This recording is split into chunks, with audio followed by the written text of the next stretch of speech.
কোন গোপনে মন ভেসেছে ধারাবাহিকের আজকের পর্বে আপনারা দেখবেন মন্দারকে আজ কোর্টে তোলা হয়েছে বলে অনিক, শ্যামলী ও রোহিণী চলে এসেছে আদালতে। ওদিকে অহনা ও রুনাভও চলে এসেছে কোর্টে, কিন্তু মন্দারের উকিল কিছুতেই মন্দারকে নির্দোষ প্রমাণ করতে পারছে না। তাই শ্যামলী আর নিজেকে সামলাতে না পেরে ওখান থেকে উঠে বাইরে চলে আসে, কারণ শ্যামলী একসময় ল নিয়ে পড়াশোনা করেছে, তাই আইন বিষয়ে শ্যামলীর অনেক ধারণা রয়েছে এবং তার সাথে তার কাছে সেই ভিডিও রয়েছে যেটা আদালতে পেশ করলেই মন্দারকে নির্দোষ প্রমাণ করা শ্যামলীর জন্য আরো সহজ হয়ে যাবে। এদিকে অনেক কিছুতেই বুঝতে পারছে না যে শ্যামলী কাউকে কিছু না বলে কোথায় গেল।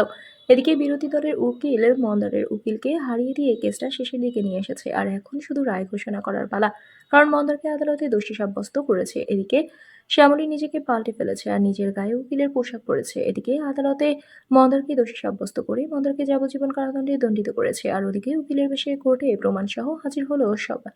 শ্যামলীকে এইভাবে দেখে চমকে ওঠে সবাই। তাহলে কি এবার মন্দারের উকিল কোর্টে যাওয়ার আগেই নিজের আসল পরিচয় উকিলের বেশি উঠে দাঁড়াবে শ্যামলী? বন্ধুরা, আজকের পর্ব নিয়ে আপনাদের কি মতামত জানিয়ে দিন কমেন্ট করে। নিয়মিত সিরিয়ালের আপডেট পেতে আমাদের চ্যানেলটি সাবস্ক্রাইব করে সাথেই থাকুন। ধন্যবাদ।